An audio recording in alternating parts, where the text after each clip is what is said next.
మహాగణుడు మహాదేవుని స్తోత్రాలు చెల్లించుకుంటూ కూర్చొని వందలండి. ఇవాళ ఎలాగా ప్రశాంతంగా దేవుని సన్నిధిలో కూర్చుంటూ అనుకోలేదు. నిన్నటి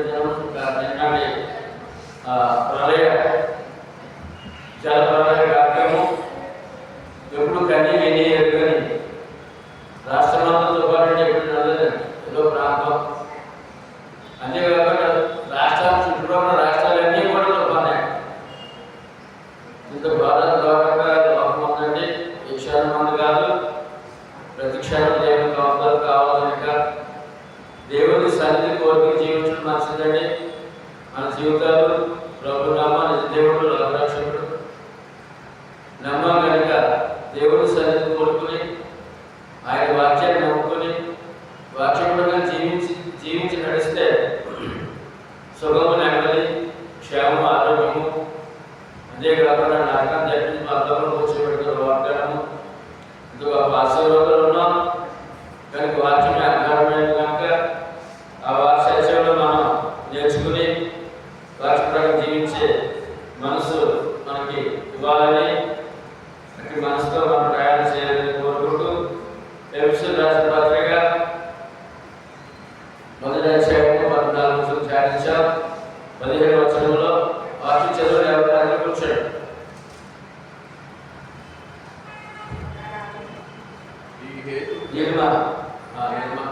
శైలి కూర్చొని వాక్యాన్ని మీరు రాసుకుంటారు కదా చాలా.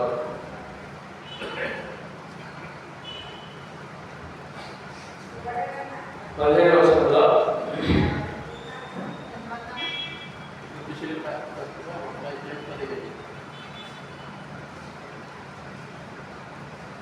ఆ హేతుల చేత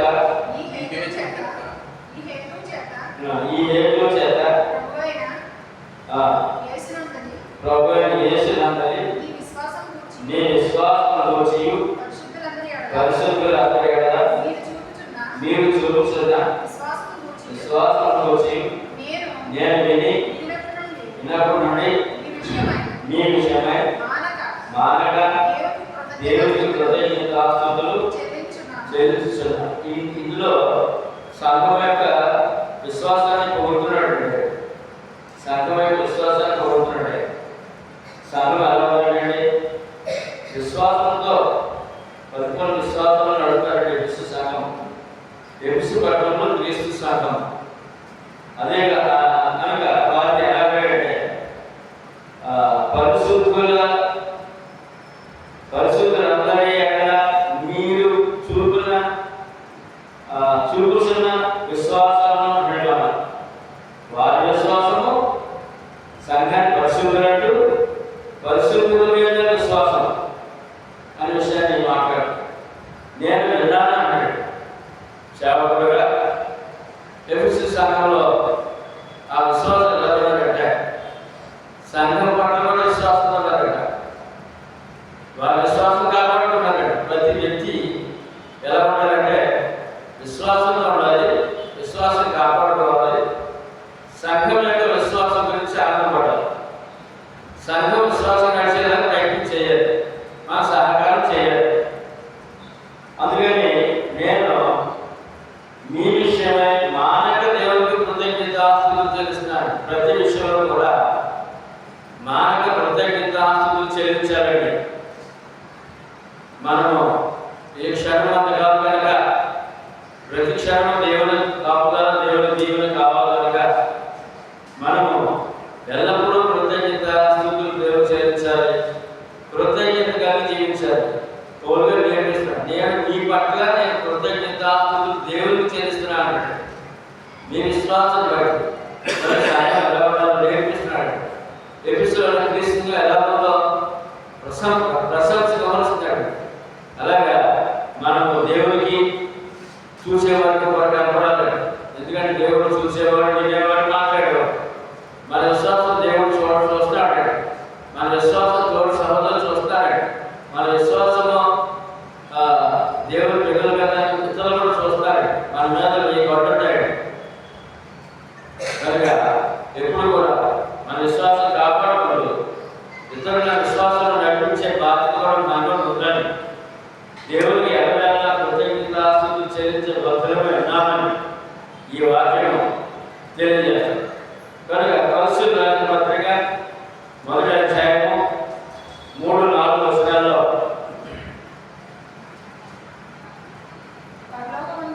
పరలోకమందు మీ కొరకు ఉంచబడిన నిరీక్షణ బట్టి క్రీస్తు యేసునందు మీకు కలిగిన విశ్వాసముతో పరిశుద్ధులందరి మీద మీకున్న ప్రేమను చేయు మేము విని ఎల్లప్పుడూ మీ నిమిత్తం ప్రార్థన చేయొచ్చు.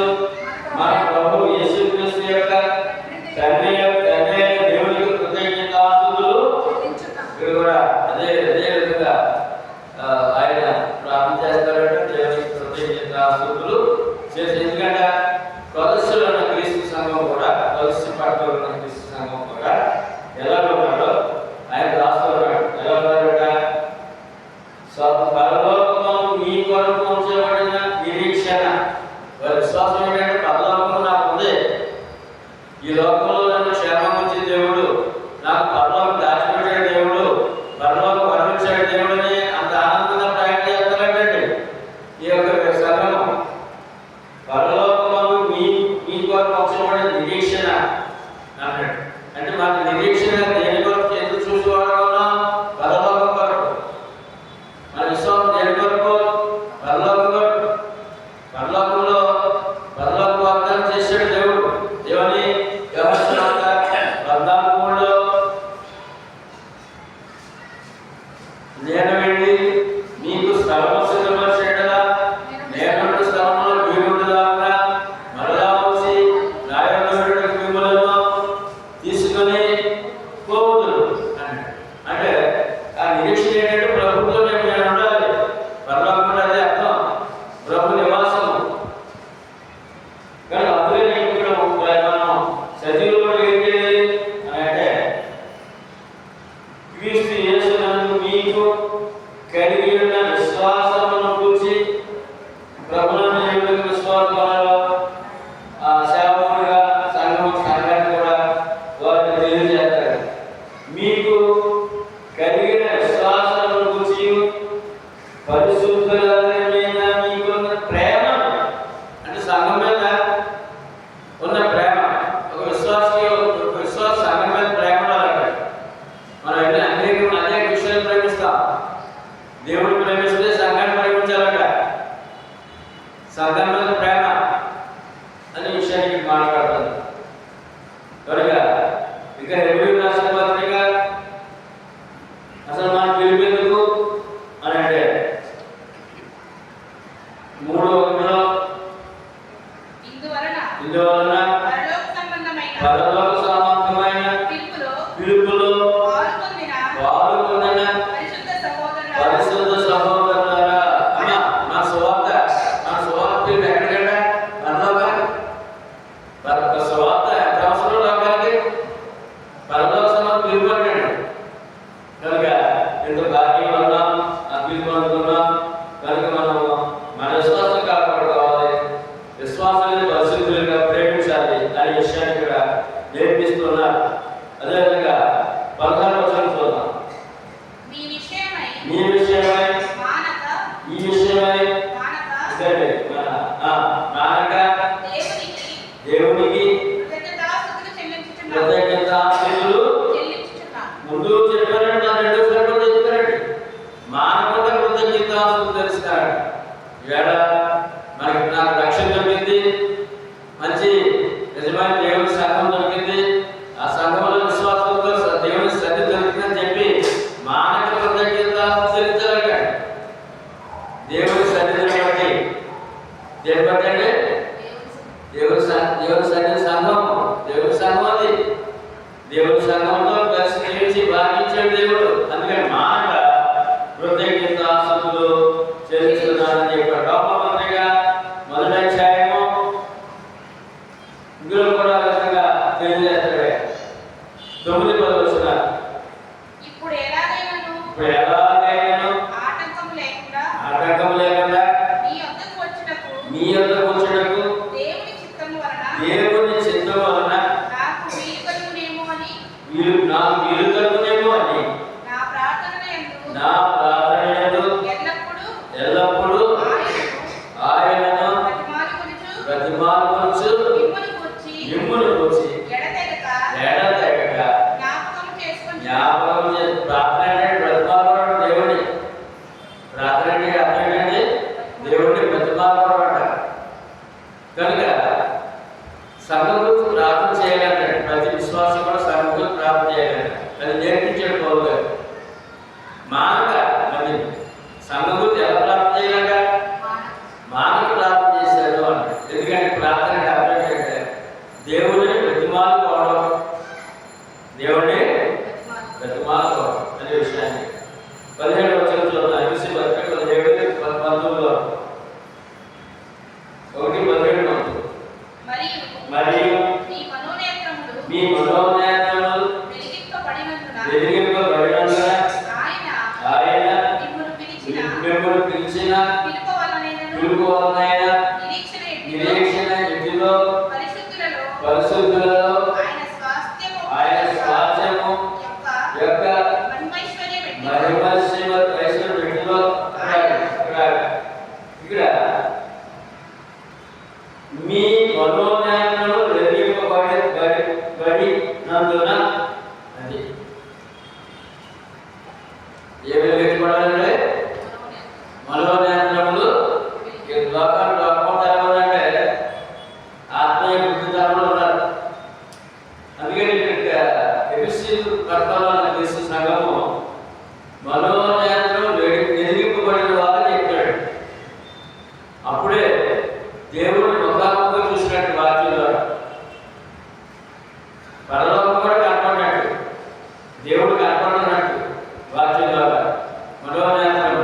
అప్పుడే ఆ మార్గంలో చక్కగా ప్రయాణం చేయగలరు. లేదంటే లోకం చుట్టూ లోకం పాపం లీటర్ లోకం ఉంది, అందులో కలిసిపోతాం, ప్రమాదం పడిపోతాం.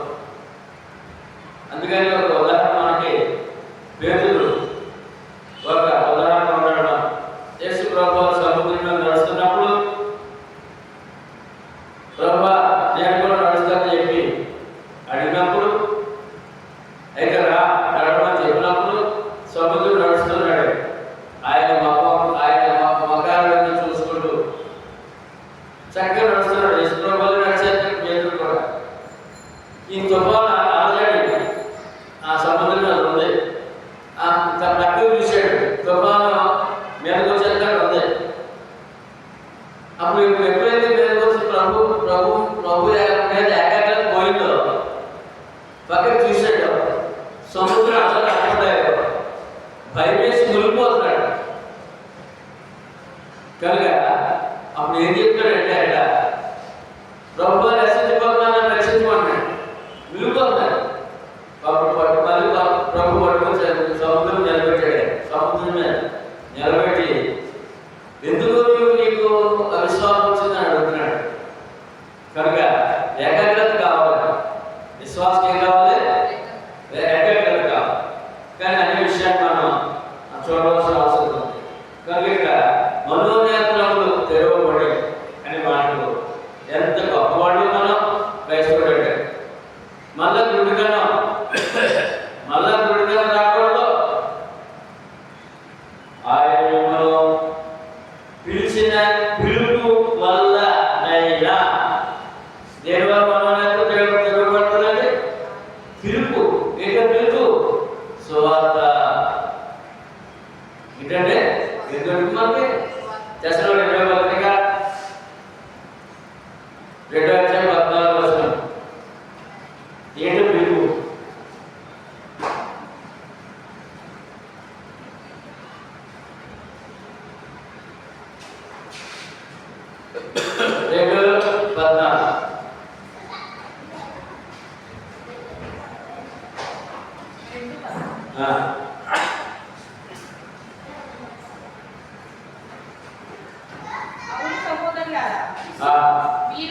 మీరు రెండో దశలో రాసిన 2వ పత్రిక 2వ రక్షింపబడి మన ప్రభు అయిన యేసుక్రీస్తు యొక్క మహిమను పొందవలెనని ఆయన మా సువార్త వలన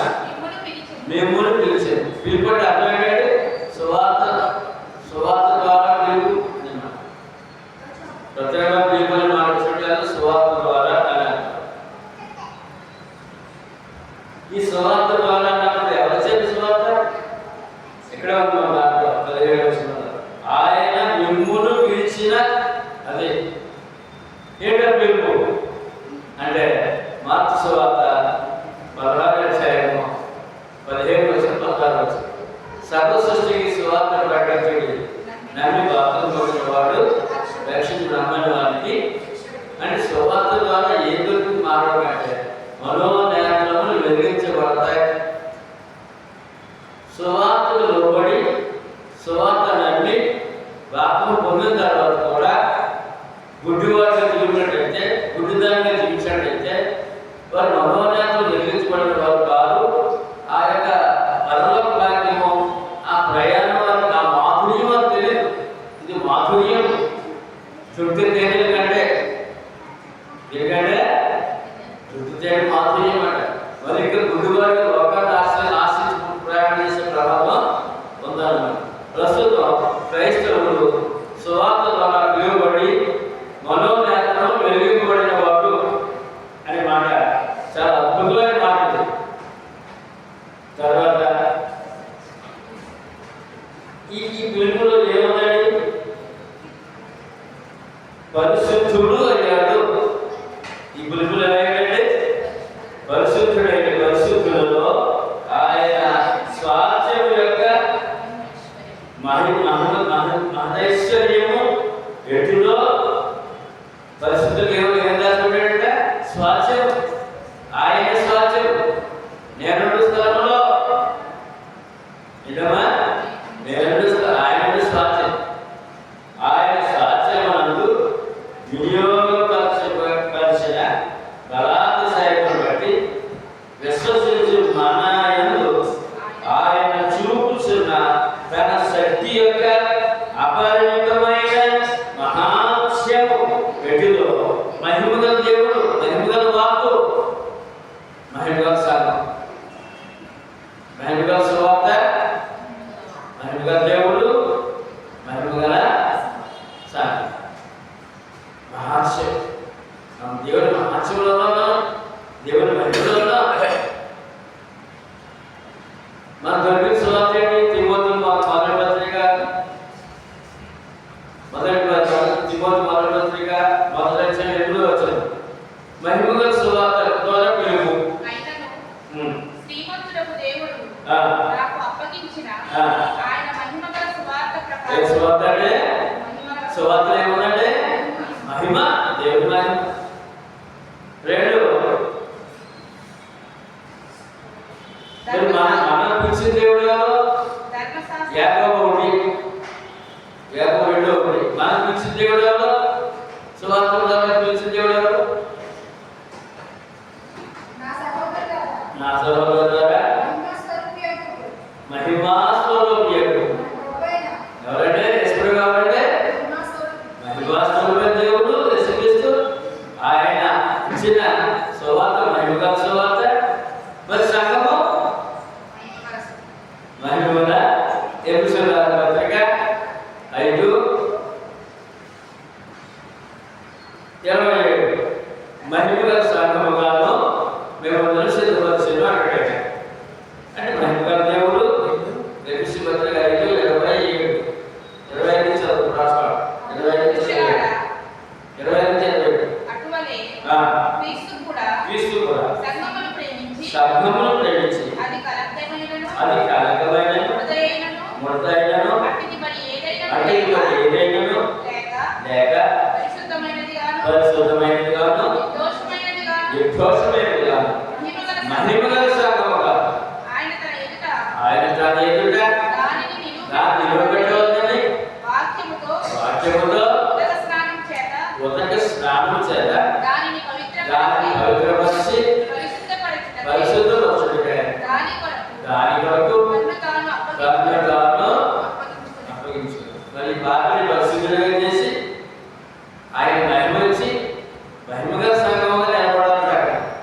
ఆయన నిలబడ్డాడు అంటే మన నమ్మిన దేవుడు మహిమగల దేవుడు, మహిమగల సువార్త, మహిమగల సంఘం. తద్వారా ఏంటంటే అపరిమితమైన మహాత్మ్యం ఎట్టిదో మీరు తెలుసుకున్నట్టు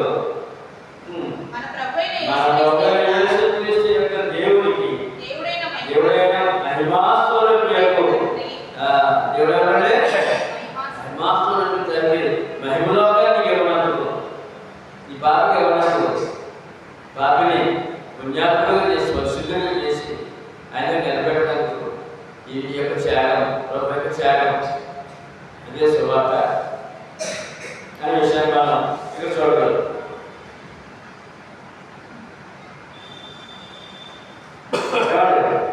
విశ్వాసికి అప్పట్లో అపొస్తలులు పౌలు గారి ప్రార్థన అన్నాడు. పౌలు గారి ప్రార్థన నేను నా ప్రార్థనలకు మిమ్మల్ని వచ్చి విజ్ఞాపన చేస్తున్నాను. ప్రార్థన ఒకటేమో ప్రతి మాటలో విజ్ఞాపన చేయడం అనే మాట వస్తుంది. తర్వాత అందులో చూద్దాం ఎఫెసీ 2:12 ఆ కాలమందు ఇశ్రాయేలుతో సహపౌరులు కాక పరదేశులను వాగ్దాన నిబంధనలను లేని పరజనులను నిరీక్షణ లేని వారు లోకమందు దేవుడు లేని వారై క్రీస్తుకు అన్యుడైన వాడు దేవుడు లేనివాడు. ఎవరైనా దేవుడు లేనివాడు, ధర్మశాస్త్రము లేనివాడు, భక్తులతో సమానుడు కాదు, భక్తులతో సమానుడు కాదు. అటువంటి దేవుడు లేని వాడిని నిన్ను అని అన్యుడైనటువంటి క్రైస్తవుల ముందు మాట్లాడి ఇప్పుడు అప్పుడు క్రీస్తుకి దూరంగా ఉన్నారు. ఇప్పుడు చదవలేదా? పాపము ఆయనను మునుపు దూరస్తులైన అన్యుడైన ఎవరంటే దేవునికి దూరస్తులు, దేవుడు లేనివారు. మీరు ఇప్పుడు క్రీస్తు యేసునందు క్రీస్తు రక్తం వలన ఎవరు మనప్పుడు క్రీస్తు రక్తంలో దేవునికి సమీపస్తులు, దూరస్తులు కాదు, సమీపస్తులు. దేవుడు లేనివారు కాదు, దేవుడు దగ్గరవారు అనే విషయాన్ని మనకంతా ఆనందపడాలంటే అంత భాగ్యించాడు దేవుడు రాజ్యం సువార్త ద్వారా అనే విషయాన్ని మనం చూస్తున్నాం. అపొస్తలుల కార్యములు 26:16 చూద్దాం. 26 ఇక్కడ నీవు నన్ను చూసి ప్రభు దర్శనం అన్నమాట. ఆయన చెప్తున్నాడు, పౌలు గారు ప్రభు దర్శనం ఆయన చెప్తున్నాడు అన్నమాట. ఎక్కడ చెప్తాడంటే ఆ సభలో చెప్తున్నాడు, నీవు నన్ను చూసిన సంగతిని గురించి నేను నీకు కనబడబో సంగతిని గురించి నిన్ను పరిచారకునిగాను సాక్షిగాను నియమించుటకై కనబడి ఉన్నాను. యేసుప్రభు కనబడ్డాడు అన్నాడు పౌలుతో. పౌలు అన్నాడు నాకు కనబడ్డాడు. కనబడి ప్రభు ఏం చెప్పాడో చెప్తాడు అక్కడ. నీవు లేచి నీ పాదములు మోపి నిలువు. నేను ఈ ప్రజల వలన అన్య జనుల వలన హాని కలగకుండా నిన్ను కాపాడను. వారు చీకటిలో నుండి వెలుగులో సువార్తను మానవుడు ఏంటంటే చీకటిలో వెలుగులోనికి సాధారణ అధికారం నుండి మరి సువార్త అంతకుముందు ఏంటంటే ఏ అధికారం ఎవరిగా ఉన్నాడు?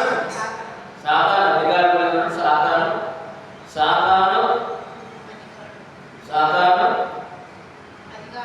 అధికారం అంటే పాపానికి బానిస, సాధారణకి బానిస. అధికారం నుండి దేవుని వైపుకు తిరిగి నా యందలి విశ్వాసం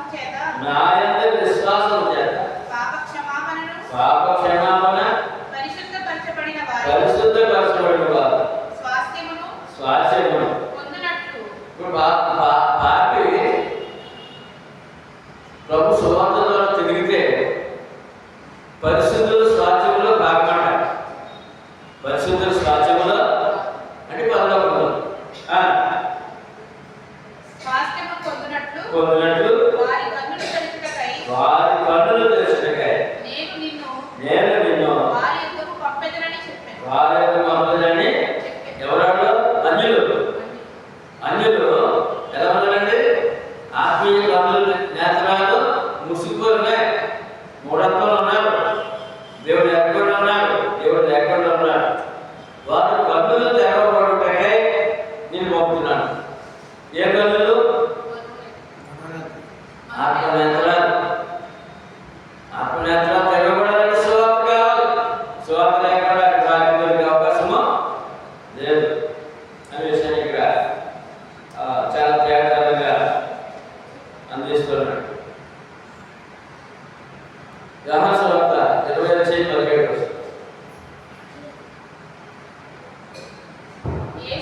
యేసు ఆమెతో నేను ఇంకను తండ్రి యొద్దకు ఎక్కిపోలేదు కనుక నన్ను ముట్టుకొనవద్దు. అయితే నా సహోదరుని యొద్దకు వెళ్ళి 20:17 నా సహోదరుని యొద్దకు వెళ్ళి నా తండ్రియు మీ తండ్రియు నా దేవుడును నీ దేవుడునే వారి యొద్దకు ఎక్కిపోవచ్చున్నానని యేసుప్రభు శిష్యులైతే, సువార్త ప్రకారం యేసుప్రభు శిష్యులైతే, సువార్తలో బాప్తిసం పొందినవాడు యేసుప్రభు శిష్యులు. యేసుప్రభు శిష్యులైతే ప్రభు సహోదరులు, నా సహోదరులు అనే శిష్యులే. ఏమన్నాడమ్మా? నా సహోదరులు అన్నాడు. ఈయన కుమారుడుగా, దేవుడు తండ్రిగా, నా తండ్రియు మీ తండ్రియు. ఎలాగా డిగ్రీ ఎలా ఇచ్చిందని చూడండి. శిష్యుడే నా తండ్రియు మీ తండ్రియు, నా దేవుడును మీ దేవుడే ఆయన ఎక్కిపోతున్నాను కనుక వాళ్ళు చెప్పండి అన్నాడు. శిష్యులే మరి సహోదరులుగా ఆయనతో సమానంగా మాట్లాడు. నా తండ్రి మీ తండ్రి, నా దేవుడు మీ దేవుడు. రక్షణలో వచ్చిన భాగ్యం. ఇవాళ భాగ్యవంతులు ఉన్నాం.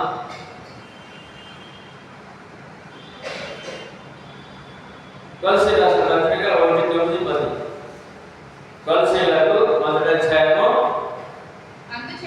అందుచేత ఈ సంగతి వినిన నాటి నుండి మేమును మీ నిమిత్తము ప్రార్థన చేయడం మానక మీరు సంపూర్ణ జ్ఞానమును ఆత్మ సంబంధమైన వివేకమును గలవారే ఆయన చిత్తమును పూర్ణముగా గ్రహించు వారినే ప్రతి సత్కార్యంలో సఫలులగుచు దేవుని విషయమైన జ్ఞానమందు అభివృద్ధి పొందుచు అన్ని విషయములలో ప్రభువును సంతోషపెట్టినట్లు ఆయనకు తగినట్టుగా నడుచుకొనవలెనని ఆనందముతో కూడిన పూర్ణమైన ఓర్పును దీర్ఘశాంతమును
సంతోషం పెట్టచ్చు. ముఖ్యమైన ఎన్ని లక్షణాలు ఎన్నుకోవాలి, మన ద్వారా ప్రభు సంతోషపడాలి.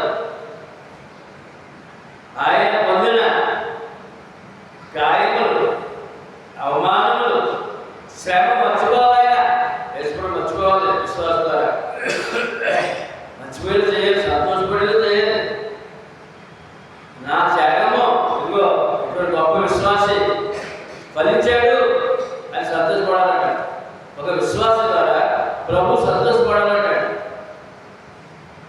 ఎందుకంటే ఆయన చూసేవాడు, వినేవాడు, మాట్లాడేవాడు కనుక, మనకి అన్నీ తెలుసు కనుక. మన ద్వారా ఆయనకి మళ్ళా దుఃఖం కావాలా, సంతోషం కలగాల.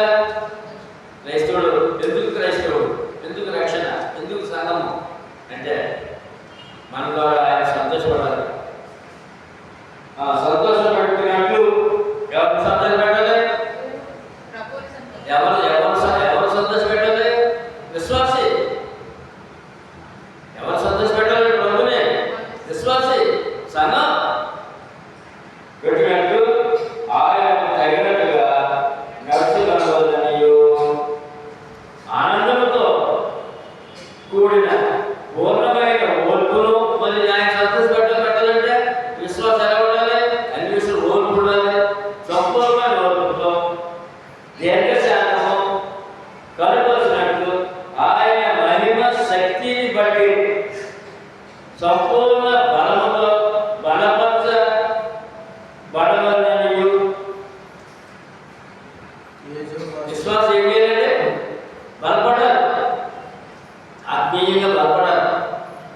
బలపడకపోతే పడిపోతాడు కదా. తేజోవాసులైన పరిశుద్ధుల స్వాస్థ్యం ఎంత ఎన్ని డిగ్రీలు ఎందుకు అమ్మా, ఎన్ని డిగ్రీలు ఎందుకుగా. తేజోవాసులైన పరిశుద్ధుల స్వాస్థ్యంలో నీకు వాటా.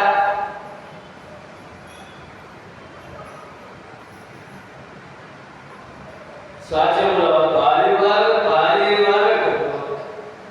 మనలను బాధలుగా చేసిన తండ్రికి ప్రత్యేకంగా ఆశీర్వాదం చెల్లించవలెననియు దేవుని ప్రతిమానం. అంటే ఎల్లప్పుడూ క్రైస్తవులు కృతజ్ఞత కలిగి ఉండాలి. ఇన్ని పాపాత్మని ఇన్ని డిగ్రీలు ఇచ్చి, ఇన్ని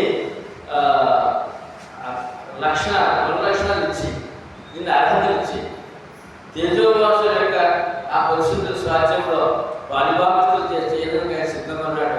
అందుకని ఎల్లప్పుడూ కృతజ్ఞత కలిగి జీవించాలి. కొరింథీయులకు రాసిన పత్రిక 4:3, కొరింథీయులకు రెండవ పత్రిక, కొరింథీయులకు రెండవ పత్రిక 4:3-4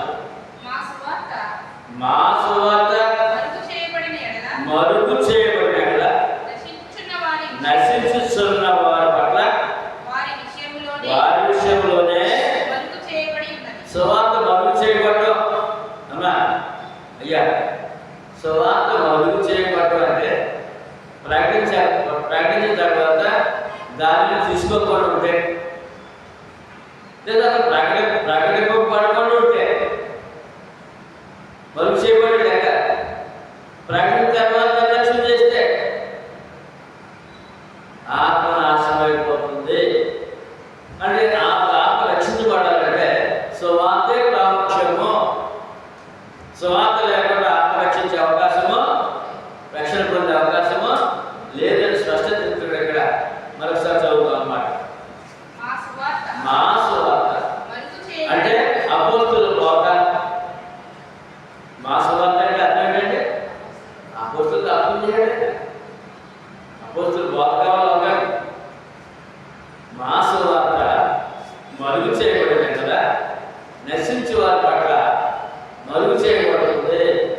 విన్న సువార్తను నిర్లక్ష్యం చేసినా మరుగు చేయబడి లెక్క, సువార్త అర్థమైపోయినా మరుగు చేయబడి లెక్క.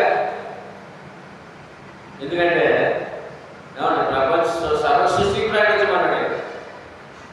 వారు సువార్త విన్నా మారని చెప్పి అందుచేట్టు అందట్లేదేమో. సువార్త అందకపోతే ఆత్మ నాశనం, అన్ని నిర్లక్ష్యంతో ఇంకా నాశనం. ఇవాళ రెండింటిలో ఉన్నారు ప్రజలు, రెండింటిలో ఉన్నారా? సువార్త అందితే నిర్లక్ష్యం, లోపడటం, సువార్త అందని వాళ్ళు కొట్టాలన్నారు. వీరందరూ కూడా వాళ్ళ ఆత్మ నాశనానికి వారు రెడీగా ఉన్నారు. అంటే ఇక్కడ మూలం ఏంటి? ఇప్పుడు ఆత్మరక్షణకి సువార్త ఏంటంటే సువార్త. ఇప్పుడు చూద్దాం ఎందుకు ఇలాగా సువార్త అందట్లేదు అని అంటే 4:4 అందులోనే ఇక్కడ 3 చదువు 4 వచ్చింది. దేవుని స్వరూపం ఎప్పుడు కావాలంటే దేవుని స్వరూపి, దేవుని స్వరూపి అయిన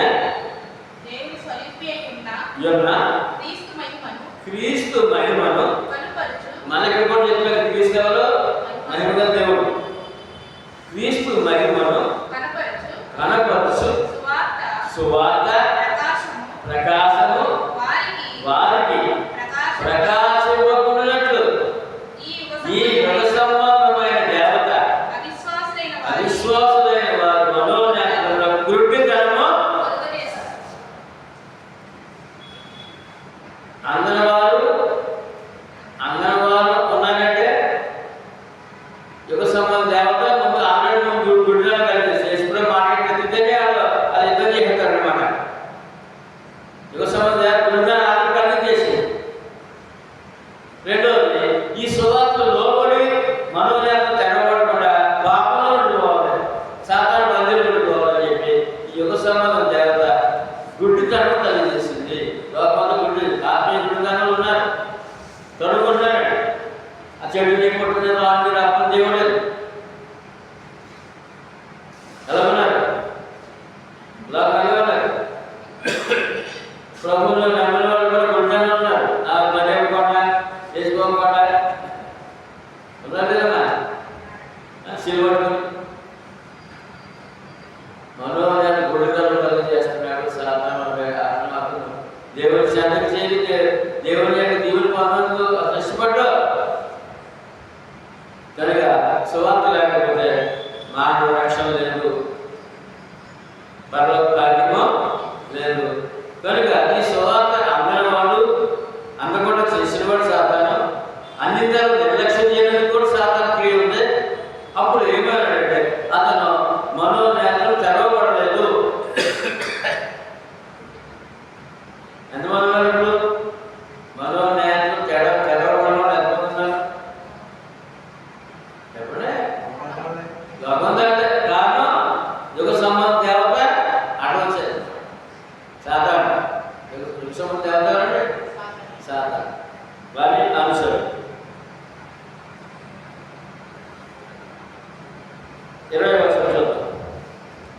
20 ఆయన ఆ బలాతిశయం చేత క్రీస్తును మృతులలో నుండి లేపి సమస్తమైన ఆధిపత్యము కంటేను అధికారము కంటేను శక్తి కంటేను ప్రభుత్వము కంటేను ఈ యుగములందు మాత్రమే కాక రాబోయే యుగములందును పేరు పొందిన ప్రతి నామము కంటేను ఎంతో హెచ్చుగా పరలోకమునందు ఆయనను తన కుడిపార్శ్వమున కూర్చుండబెట్టుకొని మరణాన్ని జయించిన మృత్యుంజయుడు యేసుక్రీస్తు. మరణాన్ని జయించిన మృత్యుంజయుడు పరలోకంలో కూర్చున్నవాడు. ఎప్పుడంటే ఇప్పుడు పరలోకంలో కూర్చున్నవాడు, పరలోక దేవుని సింహాసనం మీద ఆశ్చర్యమైన వాడు యేసుక్రీస్తు. ఏమండి? ప్రపంచంలో గొప్పవాడు, అందరికంటే గొప్పవాడు, అన్ని నామాలు గొప్ప నామం కలిగిన వాడు. ప్రపంచాన్ని చక్రవర్తులు ఉన్నారండి. అందులో మనకు బాగా నోటెడ్ అలెగ్జాండర్, ప్రపంచం జయించిన చక్రవర్తి. ఏమండి? రోమా చక్రవర్తి, బబులోను చక్రవర్తి, మొట్టమొదటి చక్రవర్తి బబులోను సామ్రాజ్య చక్రవర్తి నెబుకద్నెజరు మొట్టమొదటి చక్రవర్తి, ప్రపంచం జయించేవాడు. అక్కడి నుంచి ప్రారంభమైంది. వీళ్ళందరూ చనిపోయారు. ప్రపంచానికి ఏమి చక్రవర్తులు పరలోకంలో ఎక్కడ కూర్చోలేదు. లెక్కనే పరలోకమా వెళ్ళలేదు, కూర్చోలేదు. మన ప్రభు అక్కడే ఆయన పరలోకం వచ్చాడు. వీరు పరలోకంలో దేవుని సింహాసనం మీద కూర్చున్నాడు. ఆయన అన్ని నామంలో ఆయన అందరికంటే గొప్పవాడుగా. ఈ 20 వచ్చింది చాలా గొప్పగా ఉంది. ప్రభు ఎంత గొప్పవాడో, ప్రభు ఎంత గొప్పవాడో క్రైస్తవులు తెలుసుకోవట్లేదండి. మనం తెలుసుకోకపోతే ఎలాగ? ఆయన గొప్పతనం మనం తెలుసుకోకపోతే ఎలాగ? ఆయన ఎత్తుకుని ఉండగలం. మన గొప్పతనం తెలుసుకున్నాం తప్ప ఆ ప్రభు ఎంత గొప్పవాడు మనం తెలియకపోతే ఆయనకి ఎలా ఉండగలం? ఇక్కడ సంఘంలో తిరిగి మన పరలోకంలో ఎలా ఉండగలం అన్నప్పుడు ఇక్కడ కీర్తనకారుడు చెప్తున్నాడు. దావీదు గొప్పవాడు అంటున్నాడు. యేసుప్రభు ఎంత గొప్పవాడో, యేసుప్రభు భూలోకి రాకముందే యేసుప్రభు ఎంత గొప్పవాడో చెప్తున్నాడు దావీదు.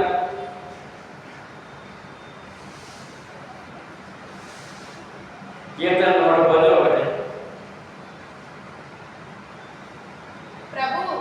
ప్రభు నా ప్రభువుతో సెలవిచ్చిన వాక్కు నేను నీ శత్రువులను నీ పాదములకు కిరీటముగా పీఠముగా చేయ వరకు నా కుడిపార్శ్వమున కూర్చుండు.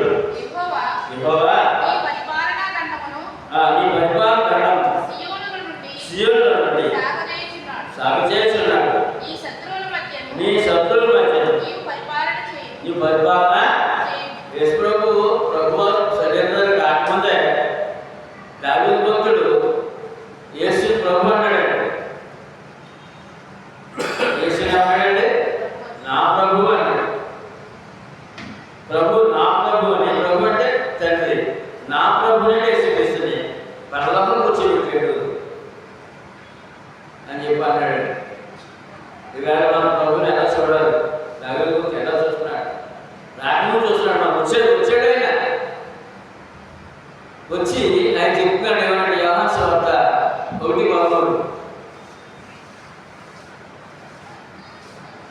అంత గొప్పవాడుగా నువ్వు చూడవలసిన మనం చూడవలసిన అవసరం ఉంది. యేసు ప్రభుని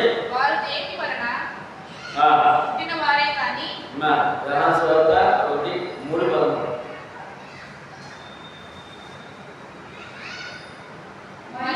మరియు పరలోకము నుండి దిగి వచ్చిన వాడే అనగా పరలోకములో ఉండు మనుష్య కుమారుడు తప్ప పరలోకం ఎక్కిపోయిన ఎవడనో ఈ రోజు వరకు ఇన్ని కోట్ల ప్రజలు చనిపోయిన కోట్ల మంది ఉన్నారు. బతుకున్న కోట్ల మంది ఉన్నారు. ఏమండి? ఏ ఒక్కడు కూడా పరలోకం వెళ్ళిన వాడు లేదు. పరలోకం వచ్చిన వాడే మనుష్య కుమారుడే యేసుక్రీస్తే తిరిగి మన పరలోకం వెళ్ళిన వాడు. ఇంత చక్రవర్తులు ఉన్నారు. ప్రపంచం ఎవరు పరలోకం వెళ్ళలేదు. కానీ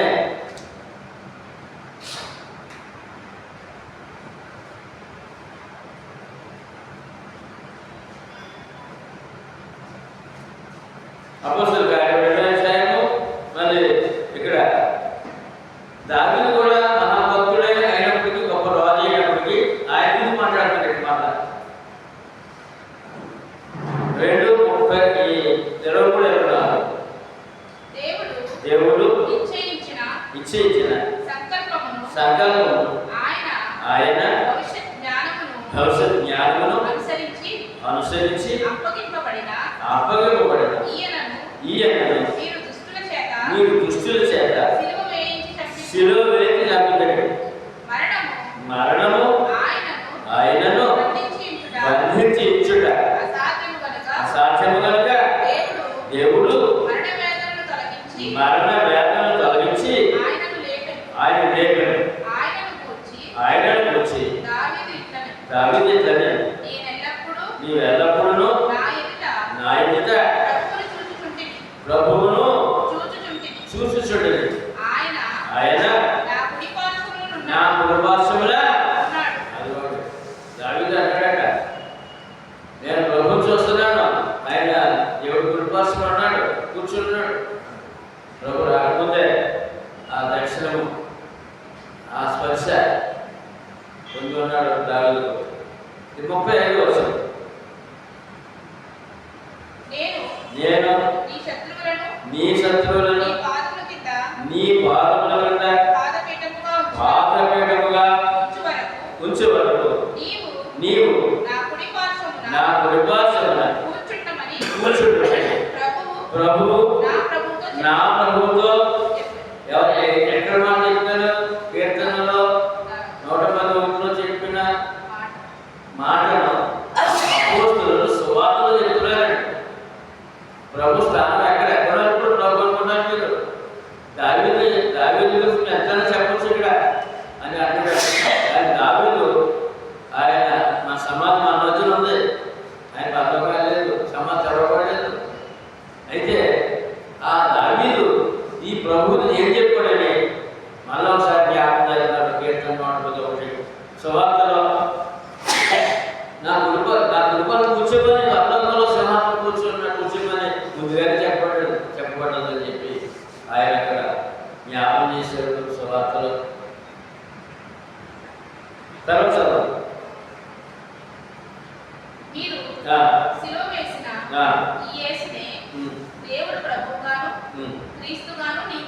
అదే ఇక్కడ చెప్పారు అనమాట. యేసుడు ఎవరంటే చేసేవాడు. మీరు ఏంటి మామూలు ఎన్నిక లేని వాళ్ళు, వడ్రగాని కుమారుడు, మతాన్ని పాడు చేస్తారని చెప్పి మీరు సిలువేసేసారు. మీరు సిలువేసి యేసునే దేవుడు ప్రభువుగాను క్రీస్తుగాను నియమించారు. ఇవాళ ఆయన ఎవరు మాట్లాడితే క్రీస్తు ప్రభు అయినాడు, మన ప్రభువు క్రీస్తు అయినాడు, మెస్సయ్య అయినాడు, అభిషిక్తుడు అయినాడు, రక్షించినందుకు సిద్ధంగా ఉన్నాడు, రక్షకుడుగా ఉన్నాడు. ఇప్పుడు ఆయన కావాలి నమ్మదుందా? నమ్మాలి. రోమపత్రిక 8:32-39.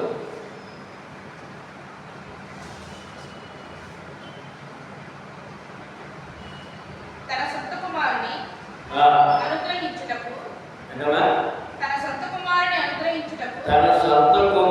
అనుగ్రహించుటకు వెనుక తీయక మనందరి కొరకు ఆయనను అప్పగించిన వాడు ఆయనతో పాటు సమస్తమును మనకెందుకు అనుగ్రహింపడు? దేవుని చేత ఏర్పరచబడిన వారి మీద నేరము మోపువాడెవడు? నీతిమంతులుగా తీర్చువాడెవడు? దేవుడే. శిక్ష విధించువాడెవడు? చెడిపోయి శిక్షిస్తే అంతేకాదు మృతుల్లో నుండి లేచిన వాడును దేవుని కుడిపార్శ్వమున ఉన్నవాడును ఎక్కడంటే దేవుని కుడిపార్శ్వమున అంటే దేవుని సింహాసనం మీద ఉన్నవాడును మన కొరకు విజ్ఞాపనం కూడా చేయవాడు ఆయనే. క్రీస్తు ప్రేమ నుండి మనలను ఎడబాపు వాడెవడు? శ్రమైనను బాధైనను హింసైనను కరువైనను వస్త్రహీనతైనను ఉపద్రవమైనను ఖడ్గమైనను మన ఎడబాపున ఇందును గూర్చి రాయబడినదేమనగా నిన్ను బట్టి దినమెల్లా మేము వధింపబడిన వధకు సిద్ధమైన గొర్రెలమని మేము ఎంచబడిన వారు ఆయనను మనలను ప్రేమించిన వారి ద్వారా మనము వీటన్నిటిలో అత్యధిక ఏమన్నాడు? క్రీస్తులో విజయం భయపడాల్సిన అవసరమో ఎన్ని శ్రమలు వచ్చినా శోభలు వచ్చినా ఏమంటే ఇటువంటి ఉపద్రవాలకు మేల్పడినా ఆయన హత్తుకొని జీవించినట్లయితే ఆయన మన విజయము ఏమంటే చేయమనిపించే దేవుడు యేసుక్రీస్తు నామములో అనే ధైర్యంతో ఆయన ప్రభు దేవుడి యొక్క సింహాసనంలో ఆశ్చర్యమైన ప్రభు ఆయన ఉన్నవాడు ఆయన అనే ధైర్యంతో మన ఫిలిప్పీయుల పత్రిక 7వ అధ్యాయం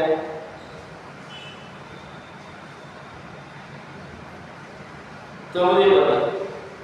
అందుచేత పరలోకమందున్న వారిలో గాని భూమి మీద ఉన్న వారిలో గాని భూమి కింద ఉన్న వారిలో భూమి క్రింద ఉన్న వారిలో గాని ప్రతి వాని మోకాలు యేసు నామమున వంగునట్లును ప్రతి వాని నాలుక తండ్రి అయిన దేవుని మహిమాంతమై యేసుక్రీస్తు ప్రభువని ఒప్పుకున్నట్లును దేవుడు ఆయనను అధికముగా హెచ్చించి ఎక్కడున్నాడు ఆయన? పరలోకంలో దేవుడి సింహాసనంలో కూర్చున్నాడు. అదే అధికముగా హెచ్చించి ప్రతి నామమునకు పైనామము ఆయనకు అనుగ్రహించెను. అన్ని నామం పైనామం క్రీస్తు నామం దొరికిందా మనకే? విడిచిపెట్టి వచ్చే మళ్ళా పట్టుకుని ప్రయాణం చేయాలి. 27వ వచనం ఎఫెసీయుల పత్రిక. సమస్తమును ఆయన పాదముల కింద ఉంచి సమస్తము పైనే ఆయనను సంఘమునకు శిరస్సుగా ఇప్పుడు ఇక్కడ 2 మాటలు ఉన్నాయి. లోకం అంతటికి శిరస్సు ఈయనే, సంఘానికి శిరస్సు ఈయనే. లోకం అంతా ఎక్కడ ఉంది? ప్రభు పాదాల కింద ఉంది. భూమి ఆయన పాదపీఠము. భూమి ఏంటంటే మరి చదవడం ఎంత గొప్ప మాట. మరియు సమస్తమును ఎక్కడుంది? ఈ లోకం గొప్ప చెప్పిన వాళ్ళు ఎక్కడున్నారు? నాకు పాదాల కింద ఉన్నారు. ప్రభు పాదాల కింద సమస్తము పైన ఆయన సంఘమునకు శిరస్సుగా నియమించెను. ఏమ్మా 2 సంగతులు. లోకానికి శిరస్సే, సంఘానికి శిరస్సే.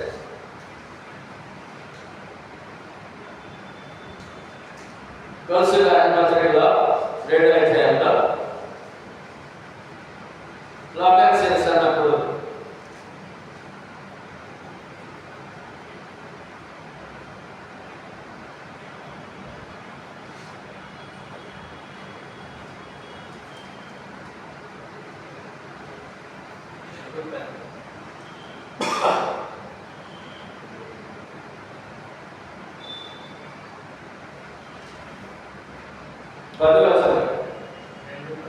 మరియు ఆయన యందు మీరును సంపూర్ణులై ఉన్నారు.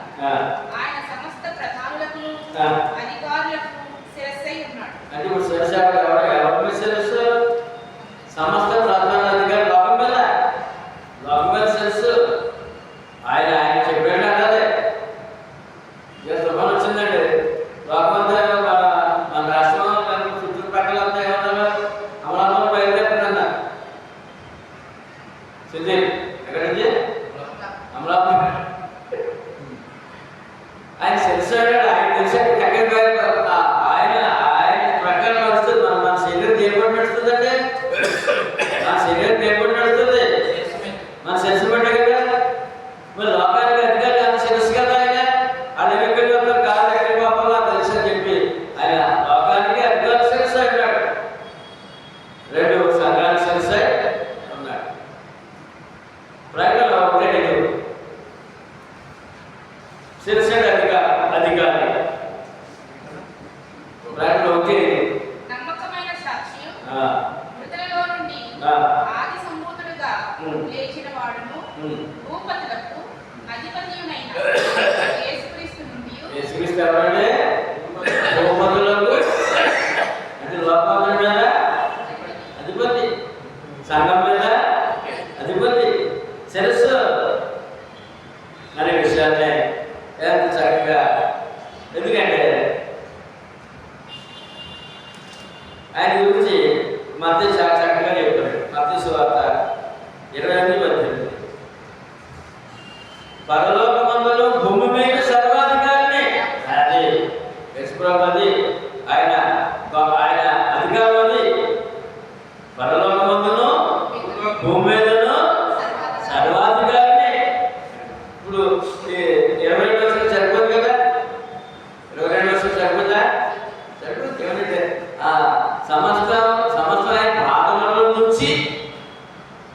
సమస్తం పైన సంఘంలో కూడా శిరస్సు ఉన్నాడు అనే మాట.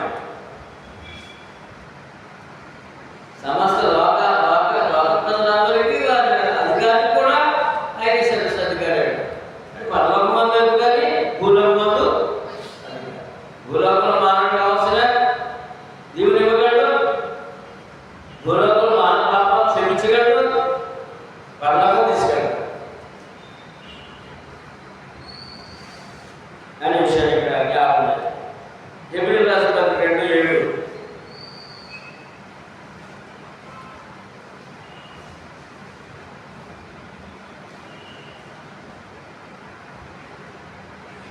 నీవు దేవదూతల కంటే వానిని కొంచెం తక్కువ వానిగా చేసింది. మహిమా ప్రభావములతో వానికి కిరీటము ధరింపజేసింది. నీ చేతి పనుల మీద వానికి అధికారం అనుగ్రహించింది.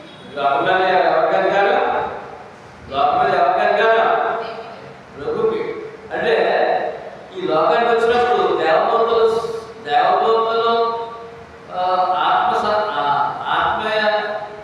ఆత్మగా రాలేదు. దేవదూతలకు ఆత్మగా రాలేదు, శరీరంతో వచ్చాడు. అందుకే దేవదూతలు తక్కువగా చేసేవాడు, మానవుడిగా శరీరంతో వచ్చాడు. అయినప్పుడు కిరీటం ధరింపజేసేవాడుగా ఉన్నాడు, మహిమా కిరీటం ధరించిన వాడుగా ఉన్నాడు. తర్వాత వాటి పాదము కింద సమస్తమును ఉంచి అనే విషయాన్ని ఇక్కడ హెబ్రీ పత్రికలు కూడా చాలా చక్కగా జ్ఞాపకం చేస్తారు. 9వ వచనం వచ్చేసరికి 8 చూడండి, 8:9 కూడా చూడండి. ఆయన సమస్తమును వానికి లోపరిచినప్పుడు వారికి లోపరచకుండా దేవుడు మొత్తం సృష్టి అంతా పరలోకాన్ని భూలోకాన్ని కూడా ఎవరు చేశాడట? తండ్రి ప్రభువుకి అప్పు చేశాడు. ఏమి విడిచిపెట్టు కూడా పరలోకము అధికారం, భూలోక అధికారం నాకు ఇచ్చాడట. అందుకని 29వ వచనంలో దేవుని కృప వలన ఆయన ప్రతి మనుషుని కొరకు మరణం అనుభవించాడు. అంటే ఇంత గొప్పవాడు, ఇంత గొప్ప పరలోక భూలోక సర్వాధికారి ఆయన నీ కొరకు నా కొరకు ప్రతి మనుషుడు ఎక్కడైనా అందులో నువ్వు లేదా, మన కుటుంబంలో సభ్యులు లేరా, సమాజంలో లేరా, మన అంటే మా ఉమ్మడి కాదు. ఇక్కడ ప్రతి మనుషుల కొరకు ఇంత గొప్పవాడు, ప్రతి మనుషుల కొరకు బలి అర్పించాడు, మరణం అర్పించాడు అని చెప్పాలి మనం, అని తెలుసుకోవాలి మనం. నా కొరకే ఆయన బలి అయిపోయాడు, నా కొరకే ప్రతి మనుషుడు అంటూ నేను ఉన్నాను. లేనా మనం ఆయన బలియాలి ఎందుకు? నా కొరకే ప్రతి మనుషుడు అంటే మాట.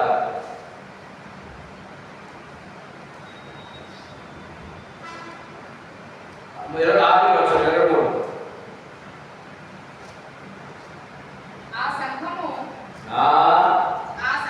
ఆ సంఘము ఆయన శరీరం. ఏంటంటే ఏది ఆ సంఘం? అది క్రీస్తు సంఘము, ఆయన శరీరం. సమస్తమును పూర్తిగా నింపుచున్న వాని సంపూర్ణ సంఘం ఎప్పుడు దేవుని సంపూర్ణత, దేవుడికి ఏమైతే ఉన్నాయో పరలోక భూలోక ఆశీర్వాదాలు సంఘంలో ఉన్నాయి, ఆయన శరీరంలో ఉన్నాయి.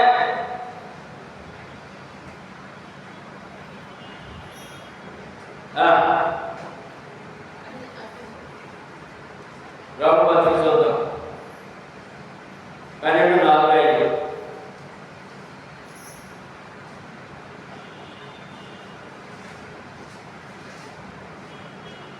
ఒక్క శరీరములో మనకు అనేక అవయవములుండినను ఈ అవయవములన్నిటికిని ఒక్కటే పని ఎలాగో ఉన్నదో అలాగే అనేకులమైన మనము క్రీస్తులో ఒక్క శరీరముగా ఉండి సంఘం అంటే ఇప్పుడు ఏంటంటే క్రీస్తు శరీరం అవయవాలు రక్షణ పొంది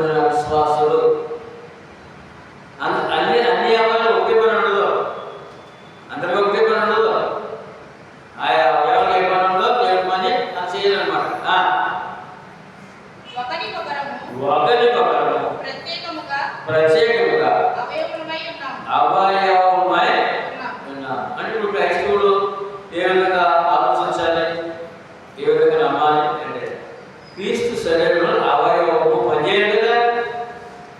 అవయవం ఏం చేయాలంటే శరీరంలో అవయవం పనిచేయకుండా ఏం చేసినట్టు జబ్బొచ్చినట్టు, ఆ అవయవానికి జబ్బొచ్చినట్టు. సంఘంలో ప్రతి విశ్వాసం దాని చేయాలి అని అలా వర్ణిస్తున్నాడు దేవుడు. విశ్వాసాన్ని అంత గొప్పగా నిలబెడతాడు దేవుడు. ఒక పనివాడుగా, ఒక పనిముట్టుగా ఎవరి పైన చేయాలి అన్నాడు చెప్తున్నాడు. క్రీస్తు శరీరంలో సంఘము, సంఘంలో విశ్వాసుల అవయవాలు, ఎవరి వంతు వారి పని, వారి విశ్వాసాన్ని వారి పరిచయం చేయవలసిన వారే ఉన్నారు అని చెప్పాడు. కొరింథీయులకు రాసిన మొదటి పత్రిక 12:6.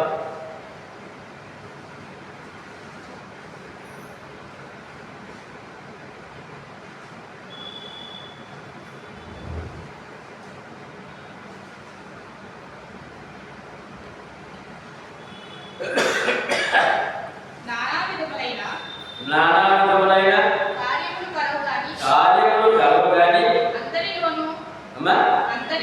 అందరిలోనూ అన్నిటినీ జరిగించు.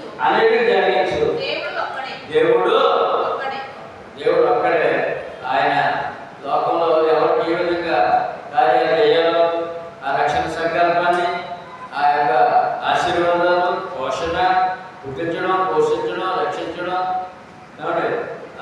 అన్ని బాధ్యతలు కూడా ఆయన ఒక్కడే దేవుడు తీసుకున్నాడు.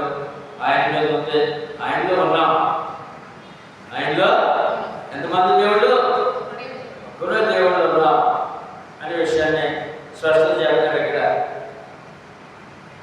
కొలస్సీ రాసిన పత్రిక ముగింపులో, కొలస్సీ రాసిన పత్రిక 2:9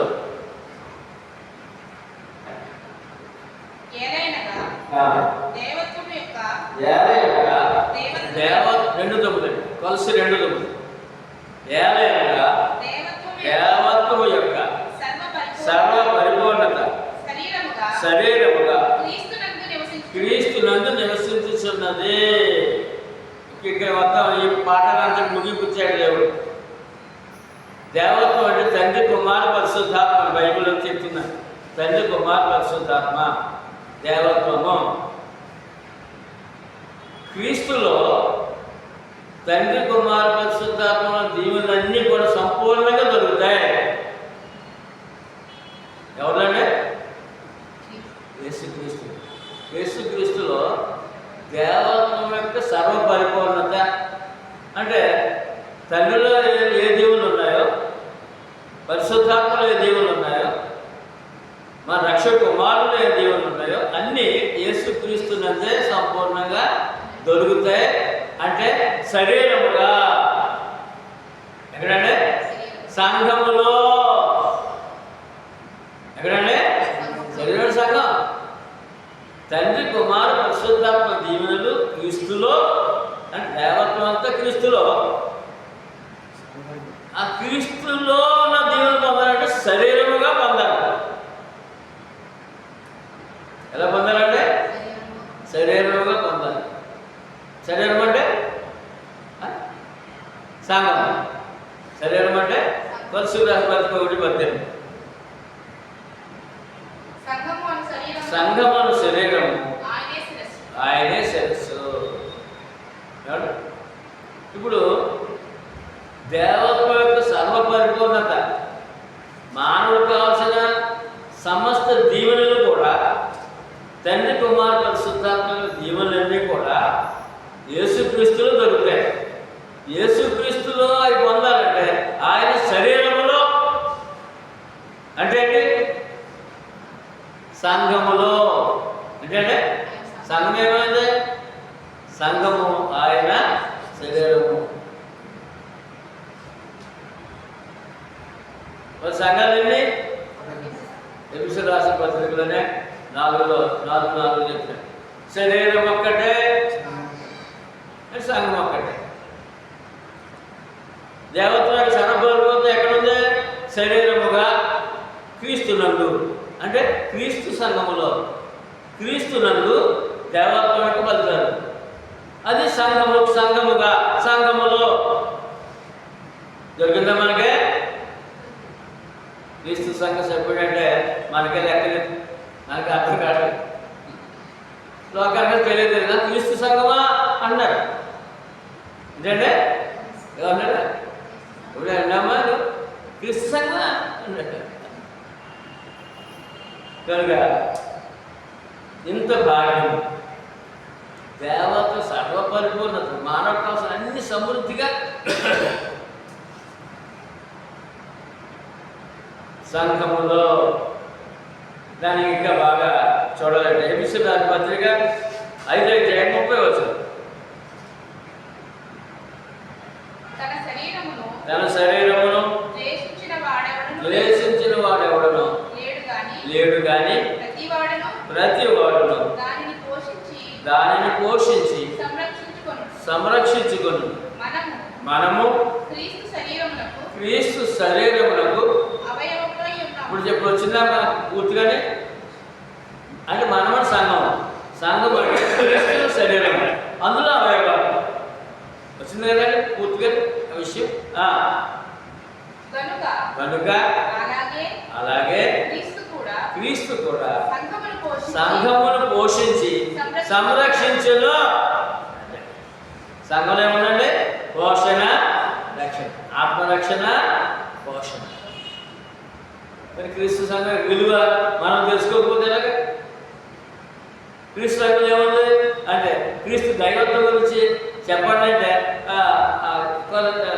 కొలసీరాజు 2:9 క్రీస్తు దైవత్వం చెప్పండి.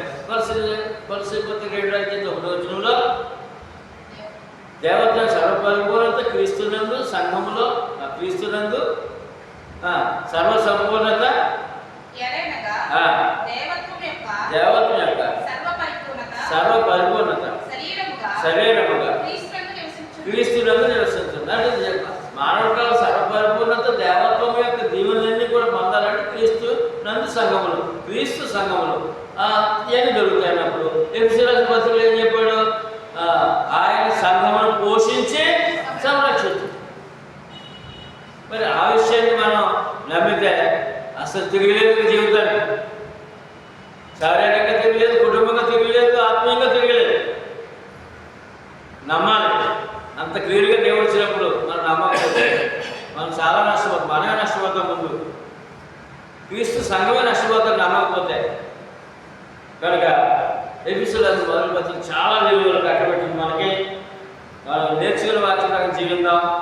మీ అందరూ ఉన్నారు. గట్టిగా